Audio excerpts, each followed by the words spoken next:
I swear 2024 was the year that nearly sent me to my grave. And if 2024 didn't send me to my grave, I am so convinced nothing else is gonna kill me.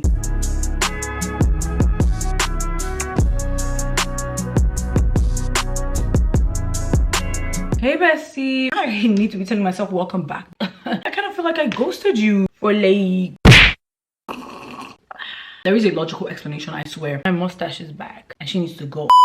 I had a near-death experience in 2024. My life literally flashed before my eyes. I'm gonna get there, but I'm sure some of you besties know what I'm talking about. I also recently lost someone. I left my job this year. I moved to another state to live on my own for the first time. I went through the shittiest breakup ever. We clearly have a lot to catch up on. I swear 2024 was my make or break year. Either I was gonna be made or I was gonna be broken down into 50 billion gazillion thousand pieces. And it seems like we were all collectively going through it. And why did someone text me 2024 was an ogbanje child of a year? 2024 was an ogbanje. You don't know what an ogbanje is? With that torture that don't want to go away. But I'm here. So I've missed you besties. Grab yourself a tea or coffee or a glass of wine. I have both. Not this freaking mustache back in 2025. Like, I don't want to be a man. Oh my god. How can I have a baby? Cute girls can't have a mustache. Whilst we're waiting for this to dry, I'm just gonna give you a brief little synopsis because we need to understand the whole gist to understand why my near-death experience was like literally the most harrowing thing that could have ever happened to me in December. So let's start slow from... Ooh, it's spicy. Oh, it's spicy. Oh my god. Look at that. She a hairy little boy, you know. Ooh. I think I just burnt my face. Ooh. Okay, shit. I think I just burnt my face. I'm just gonna put some pseudo cream. Ooh. Oh shit, it's expired. Oh no. Oh my god. Guys, this is not going how I planned. I'm gonna change from the tea or coffee to wine. Anyways, I'm still gonna talk about the year, but I'm just not gonna be able to film a get ready with me anymore because we have a hazard. Let's get into it. January 2024. Quit my job and I literally nearly died of anxiety. First, the anxiety of whether I should leave my job or not. I was kind of like, because this was the first big decision I was ever about to make in my life. Every other decision has kind of been up to my parents or up to their approval. My dad was not for it. No, because imagine telling your African dad, yo daddy, I know you helped me find a job or do a real one, but I'm gonna leave this job and I'm I'm gonna try and do TikTok. I don't even think my dad knew what TikTok was. He didn't want to know. My dad is like, I want you to become the Chief Justice of Nigeria. And I'm like... So I was also dealing with a lot of drama at home. And then eventually, when I left the job, I nearly died of anxiety because I had no real plan. I'd only started doing TikTok seriously for about 6 months before then, I would say. And I say seriously in quotes because I started doing it and I started getting a lot more recognition. At the time I quit my job, I had only gotten one single sponsorship payment on TikTok. Like, it wasn't like I was earning from it or anything. So it was pretty much a batshit crazy decision. I really didn't have that much thought to it in terms of planning, but then I just couldn't go back to that job. I was miserable. Thankfully, in January, I got to travel for my friend's wedding in Kano, which we'll get to how all the hard work I put into filming for you besties. I really wanted to share that experience with you. Don't worry, you will find out very soon why the Kano content never came out. Now that I've quit, what do I do with my life? What do I even film? How am I gonna make money out of this thing? I was constantly like since I didn't die in January from anxiety, I moved on to February thinking, you know what, things are gonna get better. It was the month of love. I had this dumb ass boyfriend that honestly I should have let go of since 2023. But I think a combination of me just being so frustrated and overstimulated at that job and feeling like, you know, my life had been reduced to this boring job that really didn't have any prospect of growth. Because when I look at people that existed in that organization, I'm like, honestly, Oga, you don't look like what I want to be like in 10 years. So I kind of held onto that relationship because it was one of the only sure things I had in my life. At the time when I was working at the job, I wasn't sure if I should leave or not. I was going through so much and I just needed something familiar to cling on to, even though he was not familiar because that guy didn't really exist. I was fighting for my life. Child. We're supposed to have a Valentine plan. He wasn't existing. Oh, had to go to work. And it was at that point I said, you know what? actually, I'm done. He said, like, that's not what I said. I told him since he wants to miss Valentine, he should just die there. He should die at the work. He should never come back, never call me. Like, you know, I'm done. I literally went on 2 dates with 2 different people on Valentine's Day to show myself how done I was. But it was a harrowing breakup. It was a breakup of so many things for me. It was a breakup of my youthful frivolity, I would say. It was a breakup of me from that. It was a breakup for me and hoping that things would get better. It was a breakup for me and just believing that any man will ever save me. Up until this point, I'd actually believed that this relationship will end up in marriage. And I believe for some stupid reason that marriage would somehow solve my problem, let alone married to a man that actually hated me. And I believed these man's empty words and not actions, empty promises. And honestly, once I left this relationship, it was the start of me actually chasing my life the way that I could and should. We'll talk about this relationship in another video. It needs its own separate 1-hour video. I don't mean to sound like those like hoteps, but it was the breakup that led to me being my higher self, if that makes any sense. Because I wasn't so sure that job could give me success. This was a man who is very successful at a young age, has very successful businesses, amassed a good amount of wealth for himself at such a young age, right? I kind of also attached myself to that. I was like, well, yeah, like if everything fails, like at least, you know, I'm gonna get married. That man was a full-time job I had to clock into every day. We're going to talk about that another day, even though I don't really talk about details of my relationships. Anywho, breaking off from that also meant not only have I left my job in January, now I've also left my alternative life plan. I really didn't know what I wanted to do in my life. At this point, I was forced to start thinking about what I want to do in my life and what I want to do with myself. And it's so funny, like I posted my 2024 wrapped, right? In fact, you know what, let's actually go through it right here. I posted it on my Instagram stories, and just going through the year made me realize how much of a crazy year 2024 had been. If you want to follow through what I'm saying, like picture wise, you can check my 2024 wrapped on Instagram because it has pictures on there, so you can kind of like see what I'm talking about. But what was this whole last to marry is a bombastic element in 2024. That first wedding I went to in January was the beginning of 4 I went to in January alone. A big part of me finding out what I wanted to do in life was having to break off that relationship with that man. Okay, but it didn't help that I was going for all these goddamn weddings. How was everybody rushing to get married in 2024? As if we don't know what's going on in you people's marriages. Like, no offense, no hate, no shade. I was talking to one girl the other day, like randomly, and she was like, oh my god, this guy owns this building. Do you know the guy that owns this building? I was like, no, because I actually didn't know him. And even if I did, why would I tell you I do? One time my mom went to put me in trouble. That's another story for another day. Anyway, she was like, do you know the guy that owns this building? And I was like, no. And she was like, well, yeah, he's getting married. He cheated on his wife and his wife to be, and his wife to be cheated on him too. I'm just like, oh, please, motherfucker, please. I'm not saying everybody's marriage is like that, but like, you're rushing to get married. You don't have a career, you don't have nothing stable, you don't have nothing for yourself, and you're hoping to not repeat the same negative cycles as the people before. Anywho, oh shit, I've stayed mine. Anyways, after that moment when I left that man, I began my decentering journey for real. And funny enough, I pray God, please get rid of every weapon fashioned against me. Meanwhile, is your man. Sometimes the weapon fashioned against you is the man at home. Because why did I get my first opportunity in February immediately after I left that man? I got invited to come and be on a panel, and I was like, wait, what? It was at that moment I started to realize my power. By the way, how's your decentering journey going so far? I asked some of the besties on my Instagram stories, and one told me that I was decentering him before, but he's recentering himself back. Are you serious? Can you be serious?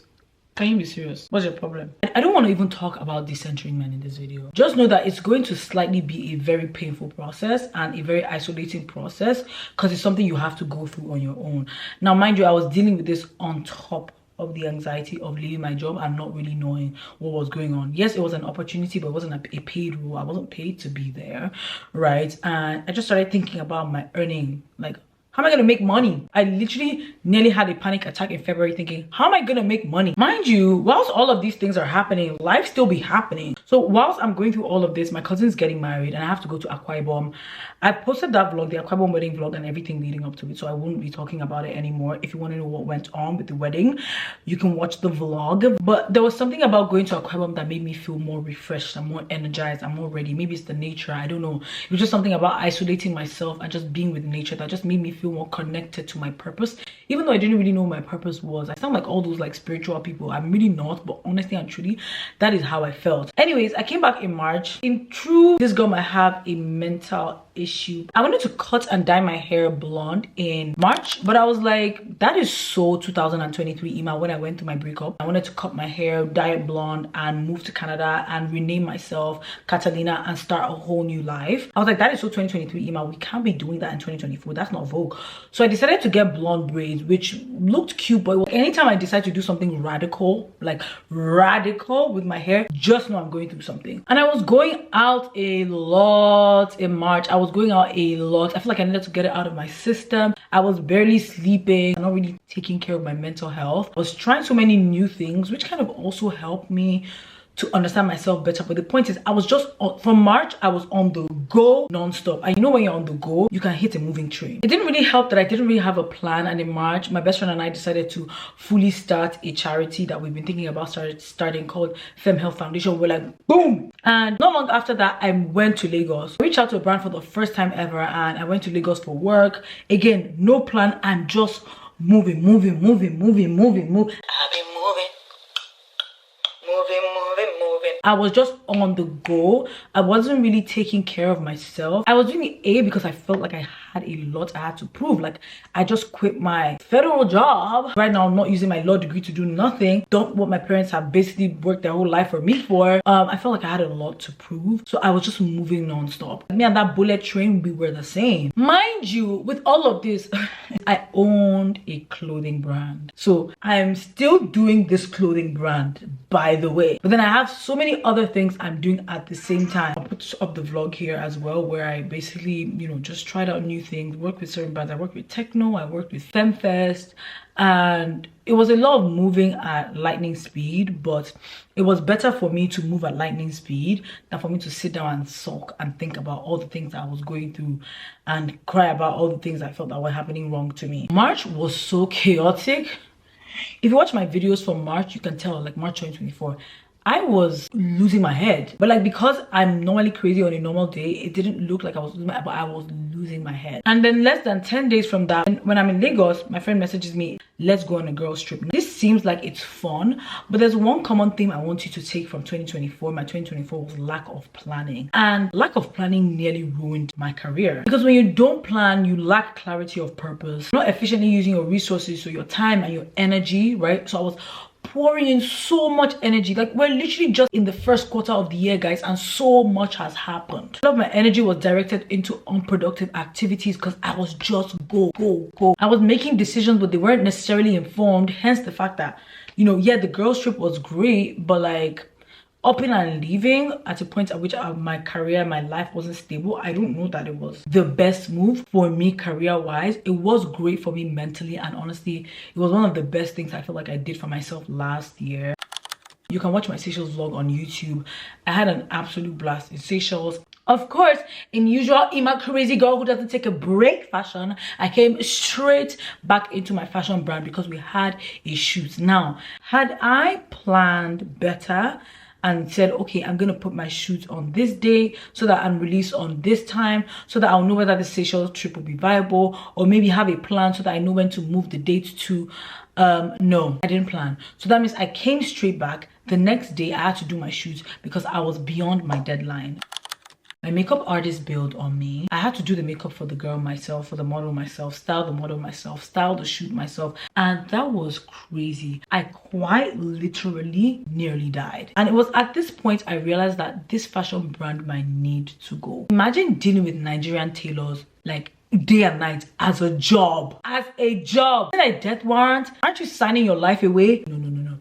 I actually cannot do this. Like, I'm not mentally stable enough to be dealing with these psychopaths. And in April, I learned the crucial lesson of sometimes you have to build something up before you add something else to it. I'll talk about all the lessons I learned in 2024. Actually, that'll be a good video. In the process of dealing with this shoot and doubting my fashion business and just going through the motions and dealing with Nigerian tailors, I discovered that my hard drive, which contained all the content I had filmed in the first quarter of 2024, got destroyed. All my content, the Kano vlog, all the vlogs I did for YouTube, all my YouTube content, all my TikTok content, every single thing that I had worked hard for got destroyed. I talked about this in one of my YouTube videos. I literally broke down crying because it just felt like I finally decided to do this thing and suddenly all these obstacles are there. I honestly don't know how I've kept going. I don't know how I kept going in 2024. But I did. Okay, so when I tell you, like, I woke up and I started doing crazy things with my hair, now you see why. Now you see why. I was going through a lot, and a lot was definitely going through me. Like, imagine putting in all that hard work, right? Mind you, I'm already doubting myself, doubting the decisions I made, doubting if this is the right thing to do, you know, not really seeing any big success out of it, and then I lose all my work. Because I think some people think content creating is fun and easy. Do it. I need you to do it, create a TikTok page and grow over 200,000 followers in a year. I need you to do that for me right now. If it's so easy and it's so fun and it's so delicious, so yummy, I'm gonna need you to do that, okay? It's not easy. And I'm not trying to complain. I say, oh my God, I have the worst life, oh my God. I know it could be much worse, but I'm allowed to say it's hard. I'm allowed to say it's hard. I'm allowed to say it's a job that has no manual. And for me, the pressure was much. It was really high. Obviously, having left my job, my dad literally having expectations for me to become the Chief Justice, only for me to be doing TikTok and I'm not even really getting paid out of it, right? And then I lose all my work. The self-doubt was crazy, the pressure. And I'm not saying like content creators don't have it easier than some people. Like, I know some people's lives are harder, but then like that's not my life. I can only speak from where I know. Do you understand? And it's not easy. I'm allowed to complain. It's hard.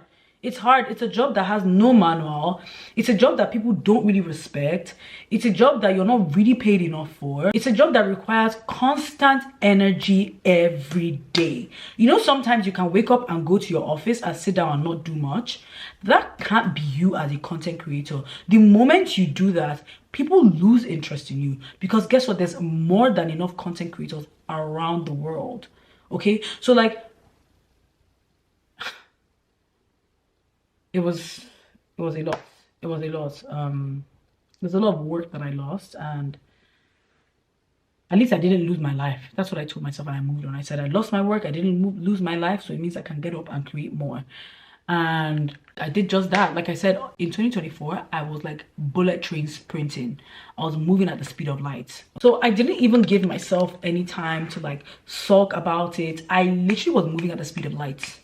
I was like, okay, that happened, cried about it, tried to get it fixed, didn't work, cried about it some more, and then I moved on to the next thing. I decided to take on another crazy big project. Again, in usual Ima fashion, guess what I did in May? You can check the Instagram story, the 24-hour. I picked my bag up with my best friend and we decided to go and have a very intense 3-day outreach for our foundation. Planned it like a few days before. So mind you, again, I am exhausted. I am so exhausted. One of my biggest lessons in 2024 was learning the importance of planning. I feel like I'm not really achieving that much because I'm spreading my efforts into so many different places, so many different things.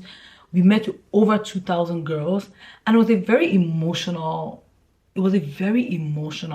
outreach. I'll talk about it more on my YouTube when I talk about why I finally started my foundation and all of that. But so many of those girls were young maids. They were like 11, 10, 12, and they were maids. They literally had, some of them have never seen a pad before. Some of them have missed exams, missed opportunities, missed things because they were on their period, which is crazy. Anyways, in June I came back and I decided to test my hands back out working with my family. So again, in crazy Ima fashion, how many jobs do I have at this point? I am now a content creator, a fashion designer, a lawyer, work with my family, own a foundation.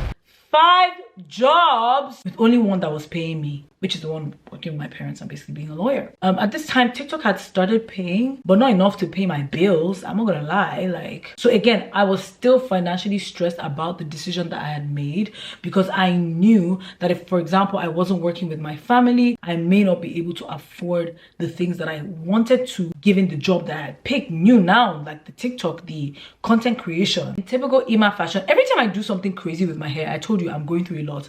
I literally woke up and I was like, yeah, I'm gonna relax my hair. I'm just gonna relax my hair. I've literally been natural for like what, over 10 years. I'm just gonna wake up and relax.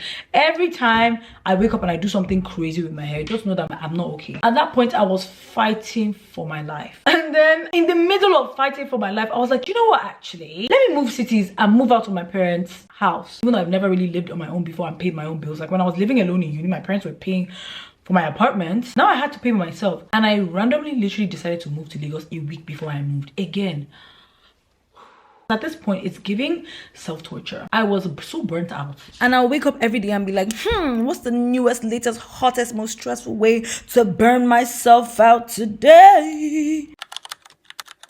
Anyways, I packed my bags and I moved to Lagos in July. Now, moving to Lagos though is not something I regret. Like I said, sometimes you just have to have those make or break you years. You just have to take those crazy decisions and do those crazy things. Moving to Lagos was definitely pivotal for my self-growth. I think I finally started coming to an understanding in my mind that I had to be responsible for myself and I had to make decisions and I had to be responsible for my life and I had to just make decisions and deal with the consequences as opposed to not making any decision. Because guess what? When you make a decision, at least you can move on. You can either move with or move on. When you don't make a decision, you're stuck and everybody's moving forward. Life is just a combination of decisions. I'm so indecisive. Like I would sit down and ponder about the pondering that I'm pondering on my decision and whether I should take it or not, or whether I'm even the right person to be taking that decision, even though it was literally my life. Growing up, I was pretty much told what to do all the time, and because I was always afraid of disappointing my parents, I always did what they wanted me to do. So for the first time in my life, I was not doing something that I was doing something that they didn't want me to do, especially my dad. My mom doesn't really mind. My dad categorically does not want me to do this. And also, it was the first time I was also spreading my wings. I decided to be an adult, to go to Lagos, pay for an apartment myself, pay for accommodation, feed myself, pay my own bills for the first time in my life. Was it expensive? Yes, probably because of the kind of place I stayed at. It could have been cheaper, but I'm so sorry, I couldn't risk my being comfortable. There's a certain level of comfort I just feel like I have to provide for myself. And honestly, I just kind of felt like I needed something bigger. I needed something more. With this content thing that I decided I wanted to do, I kind of felt like Abuja was so limiting for me and I could just grow more by being in Lagos. And I said this in a TikTok video I made before. One of the greatest advice I would give any young person in their 20s is move to a big city or have access to a big city, no matter how tiny the time. Find yourself in a big city when you're young. Weekends, once a month, summer holidays or summer vacation. Find yourself in a big city because you need to expand your mind. When you live in a small town, you can only have small town dreams. And your big dreams can only be as far as what you can envision from living in a small town. When you go and you see the skyscrapers and you see what people are doing, it's going to motivate you. You just have so much more opportunities for success because there's more opportunities for growth, there's more opportunities to access resources, there's more opportunities for networking, exposure. In summary, Lagos was essential for my growth. Even though like currently my plans in 2025 for Lagos have changed, which I'll be talking about in my video when I finally do my vision board and like talk about my plans for 2025. The sense of freedom and confidence I gained from navigating life in a big city on my own was pivotal to me trusting my decisions and trusting my decision making process, like just in believing in myself a little bit more. Like I said, I was gonna move to a new big city and I did it. I didn't die, right? I didn't have my parents' help. I didn't ask them for anything and I was actually beyond okay. Like I'm very sheltered. I was very sheltered growing up. I only hung out with my siblings, my cousins, family. So this was a big step for me. I met so many cool new people, especially girls, which is something that I'd been dreaming of for a long time. Like I had no friends, which is one of the reasons why Lagos was so important to me, because up until I went to Lagos, guys, when I tell you besties that I don't have friends, I know people don't believe me. They think it's funny, they think it's cute that I say that, but I stay at home most of the time. Everything I had gone through in isolation with just my best friend or like my sisters. I didn't really have an outlet group. I didn't really have a group of friends that I could go out with, which is why I feel like I was making all these on the go random crazy decisions, because I didn't really have people here in Abuja to also like let off my steam with. That being said, oh my god, Lagos was overstimulating. Look at this video.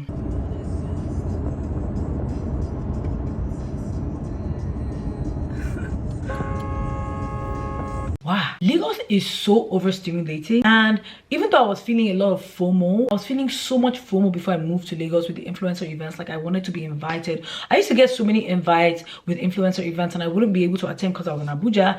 I finally attended a bunch of them. I'd finally been in Lagos, been around people, and I was like, y'all is fake as hell. So many people in Lagos are so opportunistic. So many people are just trying to get by. So I had a couple nasty experiences. It became very exhausting. The energy became very exhausting. So I kind of became really isolated by the time it was August. I would still be working with brands, but I kind of withdrew a little bit from socializing and circles and scenes. And mind you, my mental is still not okay at this point. I'm still going through the thick of it. But thankfully, September comes and I get another great big opportunity to speak at a panel for Med Plus. Now, that was one of the highlights of my year in 2024. But again, just like everything else that is good, it didn't come easy. It was a lot of hard work leading up onto it. After doing that, up until October, Lagos Fashion Week, I was exhausted. I was burnt out. Remember, the whole year, I've literally been running on eggshells. Like, I've just been sprinting, not looking back, just move. I literally felt it physically that if I do not take a break right now, I am going to collapse. I might quite literally lose my life. So I decided to take a break in October. I was facing extreme fatigue. I started feeling like I lacked focus, lacked direction. Obviously in October is like end of the year, quarter end.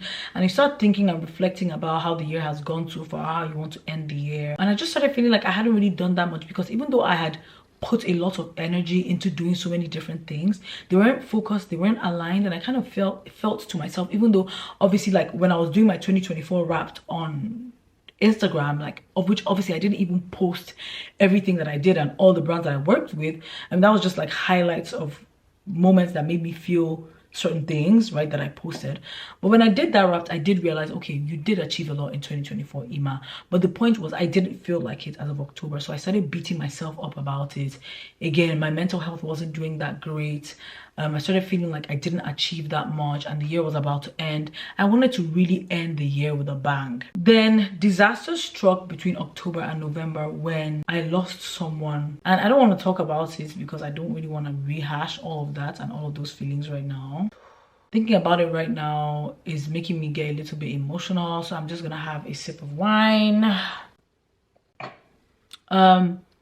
But that explains why I took a break in October, and I said it was going to be 1 week, turned to 2 weeks, and then 3 weeks, and then 1 month is gone. And then before you know it was November, and then this thing happened, and then I'm sinking deeper and deeper into the break.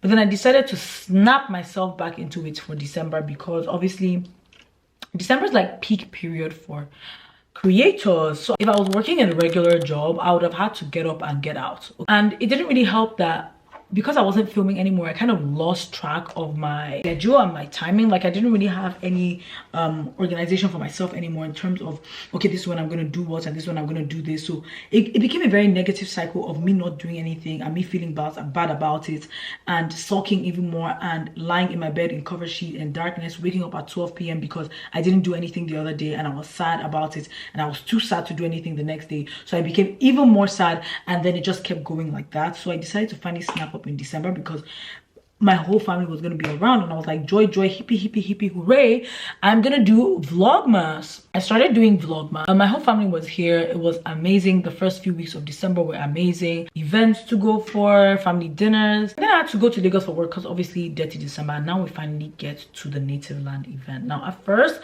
I wasn't sure if I should talk about this because I didn't want it to seem like I was chasing clouds. What was that? Hold on 1 second. Hello? Yeah? Okay, I'll call her. Sorry for the break in transmission. No, I wasn't sure if I should talk about the Native Land incident because not many people were talking about it, not even the bigger influencers that were there. I didn't want it to come off as me trying to chase clout because I didn't also want to be branded as that. I was also very conflicted and going through a lot of trauma at the time that it happened. I also just wanted to focus on my recovery first as opposed to giving gist. Like, I literally needed to recover from the accident. I was also extremely traumatized, which is something people don't realize. It was a near-death experience for me, and I nearly lost my life, or at least it felt like I was going to lose my life, and my life flashed before my eyes. So let's finally talk about what happened at native land. I decided I had to talk about it because I came on here and I was like, oh guys, let's go. So I kind of feel like it would be a bit irresponsible for me to not say anything about it at all. And I've just come to a conclusion that whatever happens, happens. Look, I just have to talk about it. First of all, where do I even start? I got contacted by Native Land to work as a content creator, to make videos leading up to the event. Before Native Land, I actually fell sick. Remember, throughout the year, I've been going through full horsepower. Girl, I don't know what to call this. This one is beyond horsepower. This was like, I was going so full speed, full lightning speed, that it only made sense that I fell sick in December, because like my body was like, no. I had to go to Lagos because I got contracted to work for Native Land. I was asked to make videos leading up to the event, and I offered to take a lot of content at the event because, again, I worked with them last year. I love building strong brand relationships with the people that I work with. All I need from you are backstage passes for I and members of my team so that we can take content during the Native Land Festival. Just to tell you how sick I was, because I had to be taking breaks. So when I arrived in Lagos, I was so sick. I didn't want to go to a doctor because I felt like the doctor was going to tell me to stay back. I was double dosing my drugs just so I'll be able to take those videos and to do the work that I said I would do. I was so sick. I had to be coming off the stage at certain intervals to be able to just breathe because I was hyperventilating at certain points. It was really intense for me. Gradually, a lot more people started coming onto the stage.